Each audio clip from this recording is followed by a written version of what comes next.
So అందరికీ ముందుగా hi మమ్మ, అందరు ఎలా ఉన్నారు? అందరూ బాగుండాలి, అందులో మనం ఉండాలి. సో ఏంటి కొత్త ఏంటో అనుకుంటున్నారా? ఏం లేదు, నిన్న ఒకరు చెప్పండి నిన్న మమ్మ, సో అందుకే నేను చెప్తున్నా. సో ఇది జెండా మమ్మ, మీరు ఎప్పుడు చూసిండారు, ఇది ఫస్ట్ టైం. సో దీని జెండా అంటారు, లెవెల్ 6 అయితే వస్తుంది.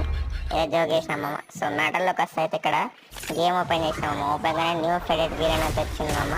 సో నేనేం ప్లాన్ చేసిన అంటే ఇదైతే మీకు గివ్ అవే ఇద్దాం అనుకుంటున్నామమ్మ, గివ్ అవే. సో ఇదేంటంటే ఒక ఇంట్రో అమ్మ, అంటే ఇంట్రో అని కాదు. సో మీరు MVP వచ్చినా లేకుంటే మీరు వేరే వాళ్ళ గ్రూప్లోకి వెళ్ళినా సో ఇలా అయితే మీరు వాళ్ళకైతే కనిపిస్తారు. సో నాకైతే ప్రజెంట్ చేసుకున్నట్టయితే 11 సబ్స్క్రైబర్స్ ఉన్నారు మామ. సో జల్దీ నాకు 2 డేస్లో 100 సబ్స్క్రైబర్ చేశారు అనుకో, మీకు ఇది గివ్ అవే ఇస్తాం మామ. ఎవరికో ఒకటి నేను టాప్అప్ చేస్తా, అందరిలా మామ. చేస్తా అంటే ఒక్కసారి నన్ను నమ్మి 100 సబ్స్క్రైబ్ చేయమని మామ. బాయ్ బాయ్ మామ.